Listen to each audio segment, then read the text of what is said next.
Hi, I'm Rex, and we are in beautiful Boulder, Colorado with Rachel Zelaya, who is the owner and founder of Adi Shakti Kundalini Yoga Center. And we're going to find out a little bit more about what that all involves and what Adi Shakti means, and just basically get to know you a little bit better. So let's start with that. What exactly do you teach? I mean, I know the yoga is paramount in all of this, so let's maybe start there. Okay, so yeah, I teach Kundalini Yoga, which is a lineage that was brought over to the U.S. By a man named Yogi Bhajan in 1969, and his vision was that people were going to be really confronted with a lot of challenges as we moved from the Piscean age into the Aquarian age, as we kind of shifted into kind of a new version of humanity, and that the old version was going to die hard, basically, and that we would need a lot of techniques to help elevate our consciousness and shift our awareness, balance our chakras, work with our energy system. And what does that mean to move from the Piscean age to the Aquarian age? Well, let's see. So the Piscean age is kind of characterized by us versus them, that, this is me and you're you and we're really different and I have to be afraid of you. And, it's a very polarity kind of based world of good and bad and right and wrong. And there's a lot of quality of secretiveness, of like hidden information. Like in the old days, you had to climb Mount Everest to get, a little tidbit that you would practice for the rest of your life. And so in this new age, everything's available. You just Google, anything and it's there. And so that's one aspect of the shift, and also just an awareness of our interdependence. Obviously ecologically, things are becoming much more obvious that we can't just do whatever we want to our planet and be okay. So it's a kind of major human evolution shift, and he was aware that that was coming, and like I said, wanted to give us some tools and techniques. And he really saw that, especially in the West, this was kind of the forefront of where the shift was happening. And so he left India really against the wishes of his teachers and masters and the people that held that lineage there. But to him, his heart told him he needed to come here and share this technology with people. So Have we reached that transition? we are in it, yeah. Okay. 2012 was a pretty major shift. I mean, there's a whole big shifting time period, and we're in it. We're not fully in it. These things take hundreds of years to fully manifest the shift. So we're kind of right in the middle of the moving into the new age. And so, yeah, these techniques are available. He taught tirelessly. He was one of those people that seemed to never sleep and was just working 24/7 to get as much information out there to as many people as possible. And his vision was to come here and create teachers, not create disciples.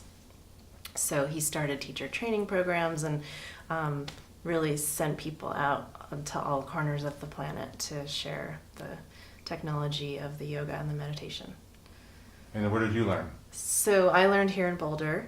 There were teachers that live in LA that came to Boulder and taught, I think it was 5 weekends over 5 months. And I've been teaching since 2011.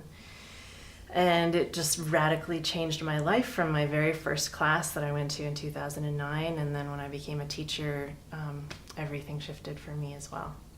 Yeah, I took a class with you not too long ago, and I know one of the benefits I received, especially like my martial arts training, is how in the moment it brings you. And if there's blocks, if there's anything that needs to be released, it just seemed like it just cleared it all right away. By the time I was leaving, I just remember feeling really good, very clear, very peaceful. Yes. So it's called the yoga of awareness.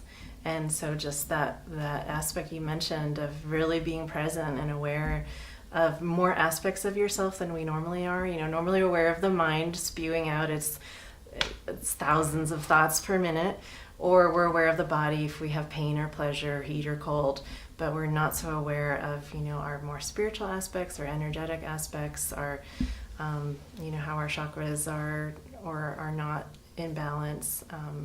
So Kundalini Yoga brings a lot of awareness to your life and how you're living your life. Are you living your destiny, or are you kind of being caught in the same karmic patterns over and over again? And for me, pretty much after my very first class, I had a moment of awakening where I felt like this is the practice that I've been waiting for my whole life.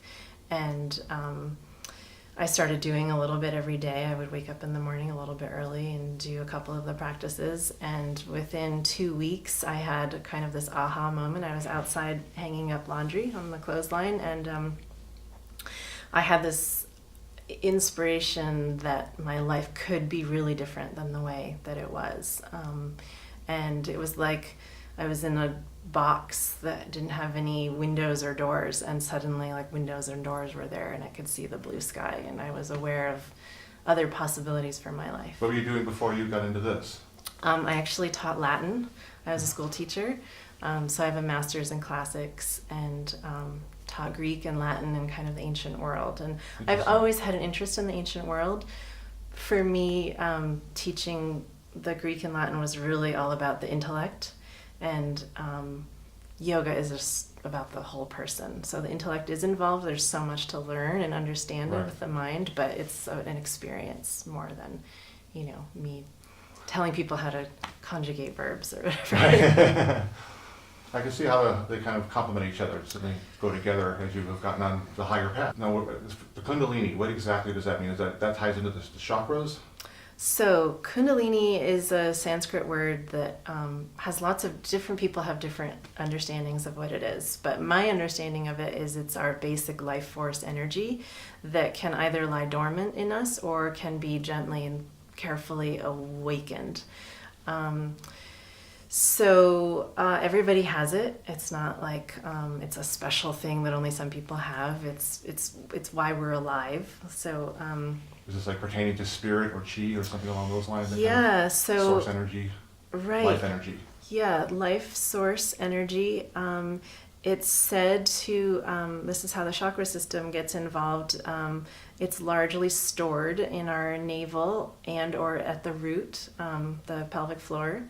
And so there's a lot of exercises in Kundalini Yoga that are either activating the navel center through breath or really challenging postures where you feel like you're, going to get a six-pack or whatever, but that's not the point of it. Or activating the pelvic floor, again, through breath or kind of like doing Kegels. So once the energy gets awakened, then it has an opportunity to flow through the body. There's some misperception about Kundalini Yoga that it's all about sex, which it's really not at all.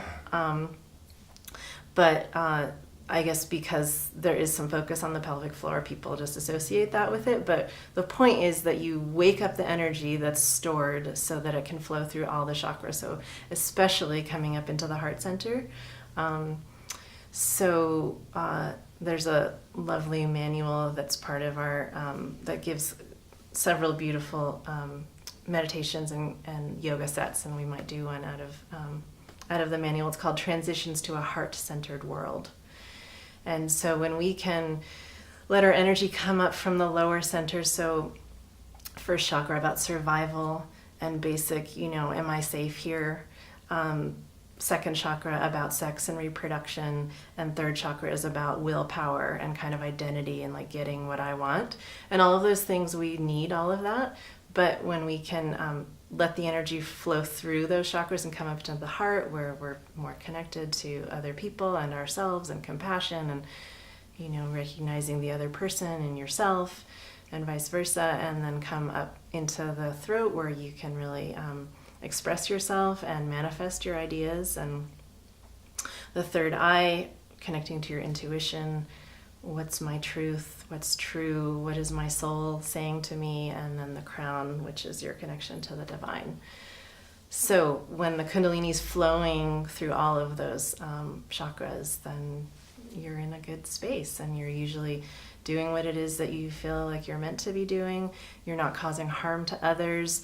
You're in a secure place in the world, like you are managing to take care of yourself and abundance and blessings flow, and you're creative and kind of really manifesting your potential. So there's 7 chakras, is that correct? There's 7 chakras, and then there's the 8th chakra is the field around your body, sometimes called the auric field, and that is definitely worked on through many of the meditations and kriyas that we do. Work on the 7th chakra, or the 8th chakra, which is the auric field.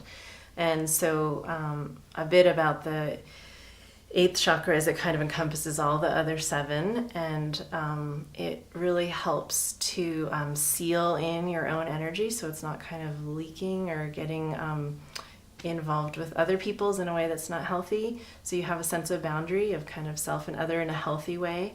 And also it's protective, so that if somebody means you harm or just accidentally, is kind of negativity is coming your way, it's kind of a boundary to that. Talking about negative energy, correct? Yes, yeah. And then on the other side is it really draws into you. It's like a magnet attracting to you, the circumstances and situations and people and support that you need to manifest who you're supposed to be. Is that related to karma? Is that part of this? So karma, Yogi Bhajan talked about the difference between karma and dharma, and destiny and fate. So karma is this idea that whatever we do, there's going to be a consequence. Like that's just like the law of this world. When we get stuck in the same patterns over and over and over again, then we feel like we're being met by our fate. Like we can't get out of whatever situation we're in. We keep manifesting the same relationship or the same car problems or whatever. So when we're living our dharma, that's where we've kind of risen above that pattern, that cycle of karma, and we're walking on our path. And then destiny and fate kind of fit in there. Fate is, what you get when you're just living out your karma, and destiny is what you get when you're living out your dharma, when you are clear about what your path is, and it's kind of rising in front of you to walk upon. But the dharma piece of it is, in our tradition, a daily practice of yoga and meditation, and that's pretty much not negotiable.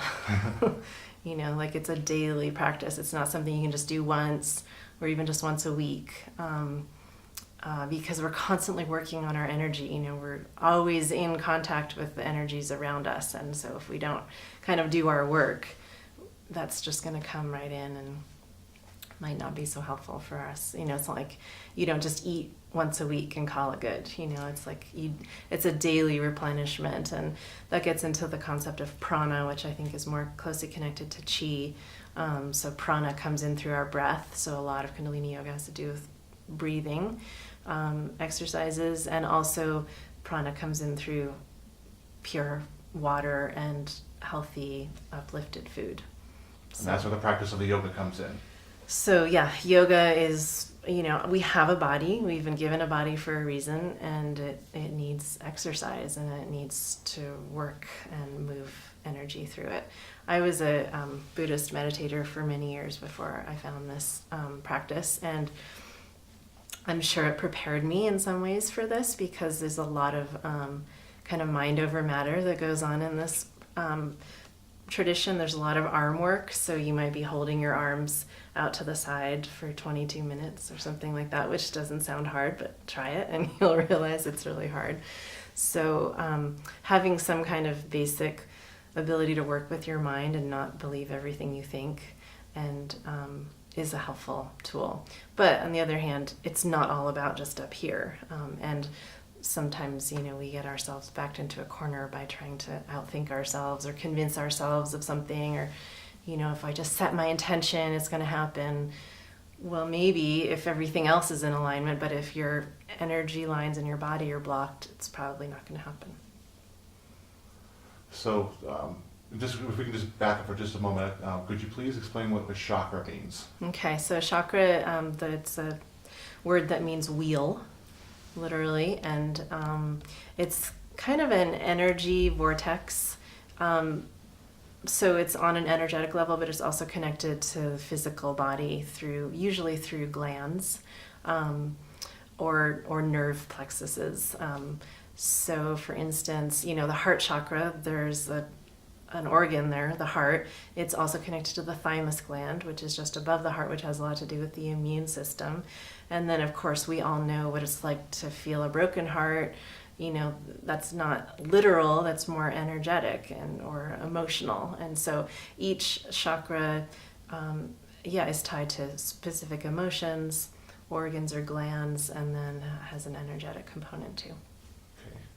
And let's talk about the Adi Shakti. Now, I'm not the expert, but Shakti pertains to the divine feminine, is that correct? So Shakti means power, and Adi means primordial. And so the Adi Shakti in this tradition is referring to the primordial cosmic energy in the universe, which is considered to be feminine because it's creative. It gives rise to everything, gives birth to everything. So that's another aspect of this shift in the ages, is that the feminine, which has been largely repressed or denied or abused, for thousands of years, that's shifting, and there's more awareness around, wait a minute, women are people. Who knew? And they have a lot to offer. And Yogi Bhajan said, along with the Dalai Lama, said it's really up to women to save the world. Men have had their chance and haven't been doing such a good job. And it's really about balance, and not just women power and down with men. That's not at all what it's about. It's more about recognizing the gifts that both gender has to offer to a situation, and that each one of us also contains a masculine and feminine within ourselves. Yogi Bhajan said something like, at most we're 60-40. So I'm 60% female and 40% male, and that would be at most. Some people are more like 50-50. So we each, have the masculine and feminine within us, so it's more just allowing that to come more into balance. So the Adi Shakti is just bringing it more to awareness so that the feminine can, more take its place where it needs to be. And so in my work, I work a lot specifically with women. I teach a class that's just for women. Yogi Bhajan had a lot of teachings for women because he was really about it's women healing their own personal pasts as well as the ancestral pasts of that we've carried, and empowering to really manifest who we are and not be living in fear or trauma or commotion, jealousy, competition. There's definitely a wounded feminine that needs healing. So my focus with naming my studio Adi Shakti was definitely about that, and doing women's classes, and I work a lot one-on-one with women to heal and empower themselves. And evolving a little bit, how do you define love? What is love to you?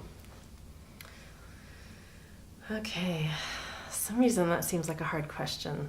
How do you define love? Well, it definitely seems to me connected to the heart chakra.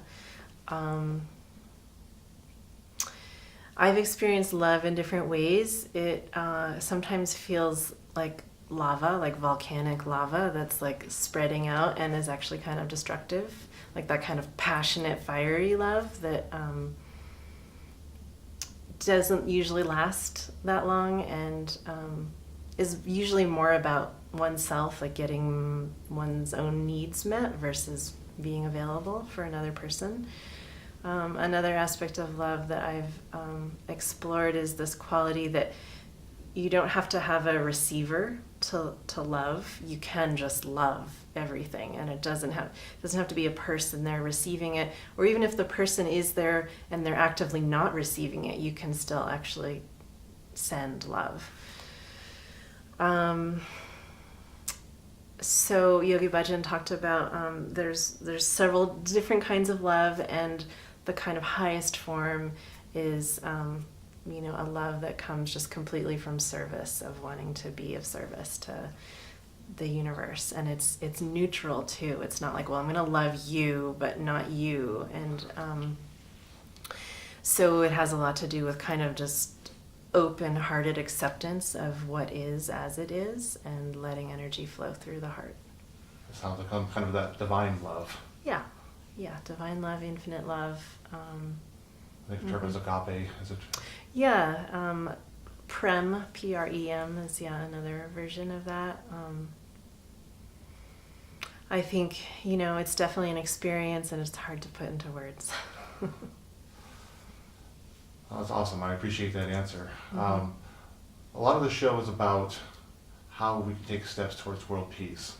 So in your experience and everything you've seen in your travels, I know you do travel and such, what would you say some of the biggest obstacles? What do we have to overcome if we're going to have a chance for all of us, with all of our diverse ways of thinking and expressing and being, could we potentially live together peacefully? What would you the biggest obstacle is to overcoming?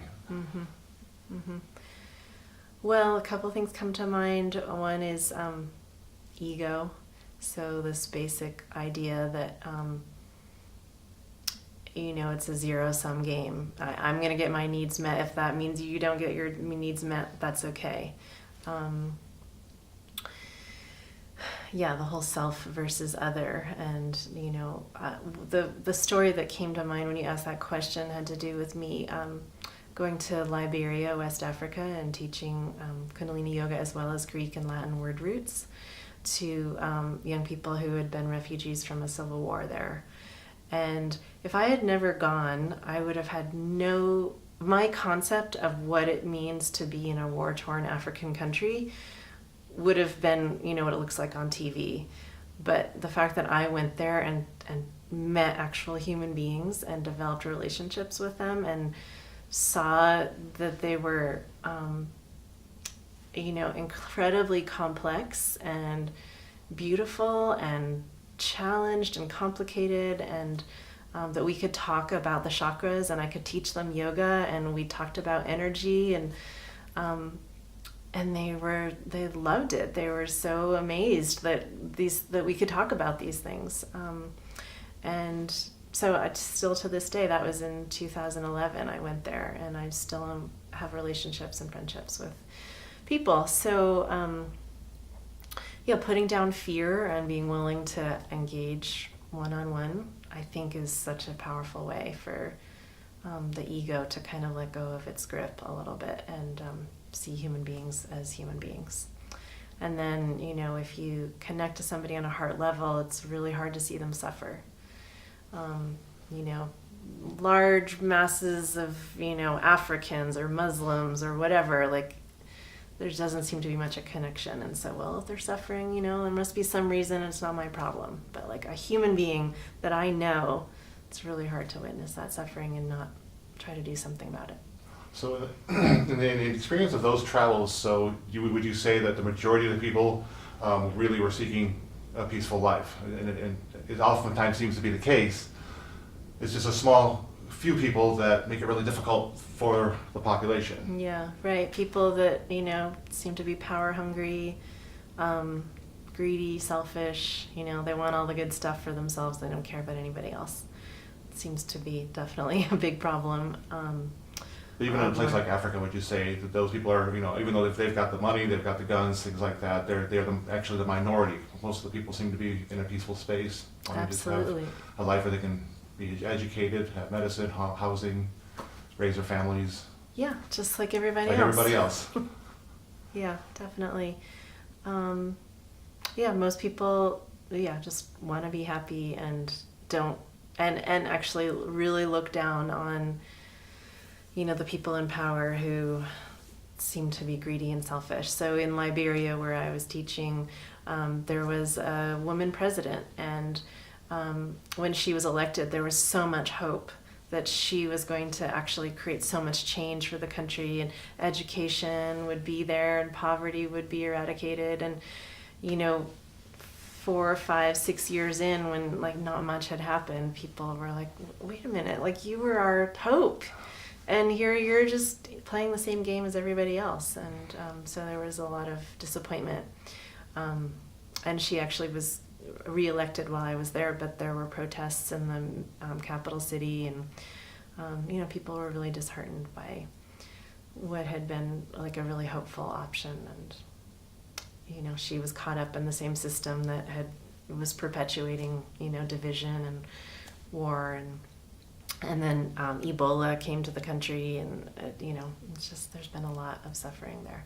So that was really hard when Ebola came to Liberia, and there were people there that I knew and loved living there, and to have to go through worrying about them was really hard. I imagine it would be really hard to see. So, in your travels, what would you say is your fondest wish? What would your dreams be? It sounds to me like you're walking your highest path, so I think you're already living the dream, so to speak, for yourself. Now, what would the dream be maybe for teaching everybody else how to do that? Whether it's, I mean, I guess, yeah, just what would you like to see happen around, even around your own immediate community, and perhaps even around the world? Yeah. And how might we get there? I mean, I teach Kundalini Yoga because I feel like it's absolutely transformative, and it transforms people one individual at a time, but that individual has to be willing to sit down and do the work. It's not a pill. It's not food. It's not something you can just easily take in. It's like energetic work. So people have to be willing to do that. But that's why I teach it, is because when people are willing to do that, they feel and see and experience transformation within themselves and within their lives. So I've found the thing that I think is the most effective at that, and it's just one person, one class at a time. I do a lot of one-on-one work, so we talk about what are this person's particular issues, and then we address those issues through the yoga and the meditation. I've had visions of teaching Kundalini Yoga in football stadiums filled with people. Why not do that instead of watch two football teams trying to win? It's entertainment, but it doesn't transform or improve anything. And it's definitely happening. I mean, there's so much yoga in the world and so much meditation, and we just have to hope that, one person at a time, people heal and transform. Can anyone do yoga, the Kundalini Yoga? Anybody. From any philosophy, any belief system? Absolutely, yeah. I mean, there's nothing in there. Yes, people could come up with reasons about, well, that's devil language or whatever. Like, if you're closed-minded, it's not going to work, just like anything else. And it's not for everybody. And there's a million different medicines because there's a million different diseases. And so this medicine works for me, and I share that medicine with people. Yeah. Oh, wonderful. Rachel Zelaya is now going to take us through some basic postures. Give us a little demonstration of Kundalini Yoga. So I'm going to lead you through a few postures that are from a kriya called a heart of gold. And so it's a very heart-centered exercise, and the eyes are usually closed through the whole experience, and it's really about just going within and experiencing the sensations in your own heart. So it starts with giving yourself a hug. You're just going to wrap your arms around yourself, and there's a slight leaning forward as though you were kind of leaning into a hug. And so if you're willing, you can just come into the posture, wrapping your arms around yourself, leaning forward as though you're leaning into the hug. Your eyes are closed, and you want to take some nice long deep breaths in through the nose and out through the nose. Filling the belly with the breath, filling the lungs with the breath, and on the exhale, letting everything go. You'll feel your shoulders relaxing down on that exhale and rising up on the inhale. You can just listen to the sound of your breath.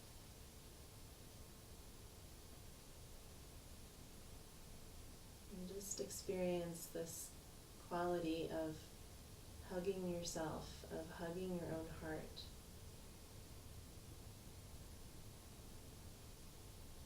Usually change and healing happens with self-acceptance first, and self-love.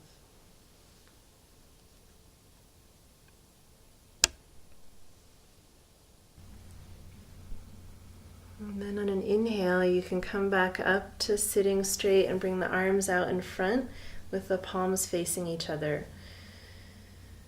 And come back to your long, deep breathing. The eyes are closed. And become aware of any sensations of heat or energy at your palms.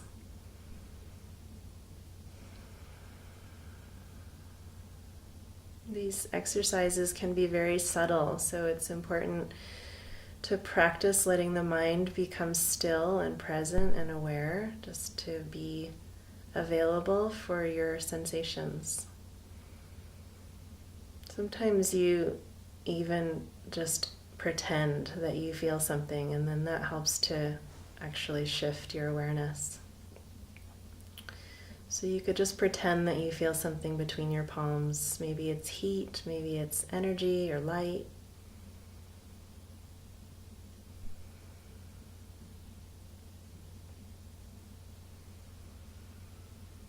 And then we're going to bring the hands in front of the heart center and start rubbing the palms in a circular fashion as rapidly as you can, right in front of your heart. So we're kind of charging up the hands. The hands are connected to the heart center through lines of energy that run through the arms. And as a metaphor, our hands can do our heart's work. If our heart is open and clear and willing to be of service, then we can dedicate our hands, our physical body, to doing that work. So charging up the hands with this heart energy, and then we're going to bring the right hand in front of the shoulder, palm faces to the left, and the left hand comes out away from the body, palm facing to the right. So the palms are still facing each other. The left hand is away from the body. And going back to your long, deep breathing with the eyes closed, and again, just noticing the sensations at the palms. You could even begin to imagine that there's a golden, warm light at your heart center. And that it's filling up your heart, overflowing and filling up your whole chest, your whole torso. Filling up your whole body. And overflowing out into the space in front of your body between your hands.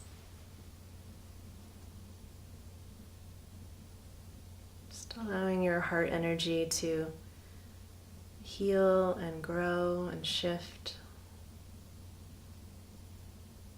Making a relationship with your own heart.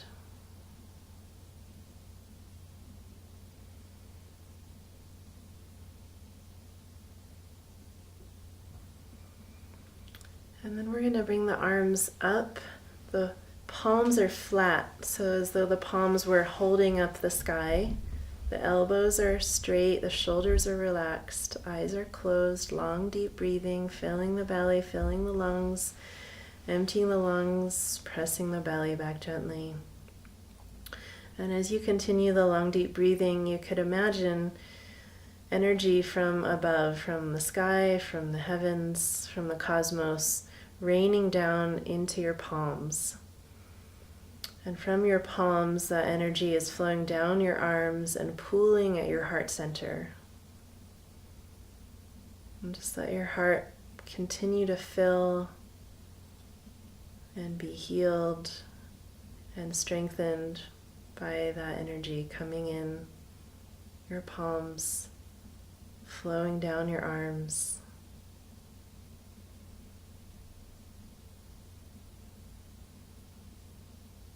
Using your creative imagination, your creative visualization.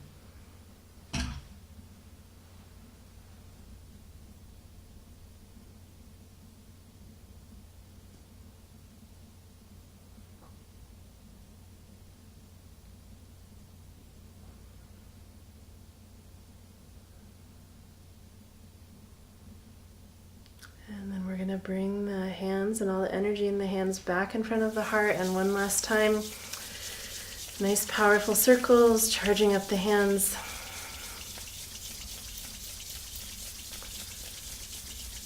And then the final part in this meditation, Heart of Gold, you'll bring your right hand cupped above your heart, left hand cupped below the heart, as though you were holding a ball of gold. right in front of the heart center. Eyes are closed, nice long deep breaths, and with each breath imagine that golden ball is getting clearer and brighter and larger until it encompasses your whole body, as though you were sitting inside of this ball of gold heart energy.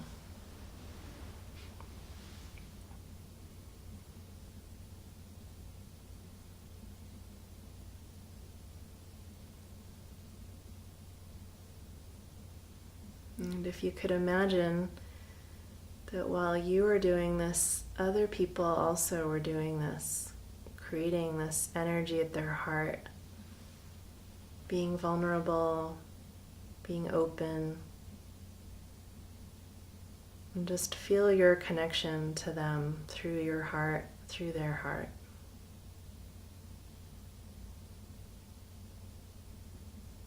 You might start with the people you love, but then moving out to the people you're neutral about, people that you're just acquaintances with, imagining them. And then people that you don't like, that you feel negatively towards, imagine them with their heart open.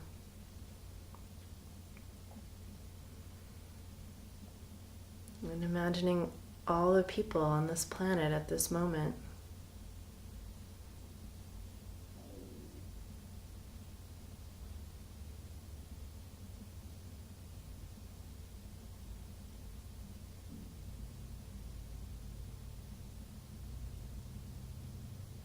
And inhale.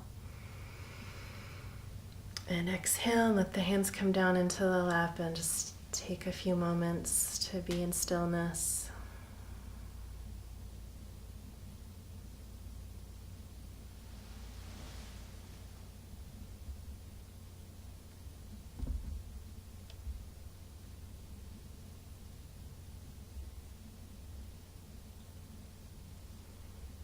Satnam.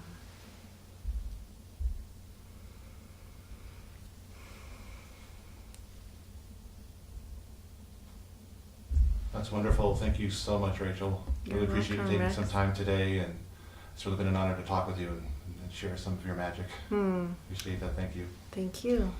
Thanks for being here. Thanks for doing the work you're doing.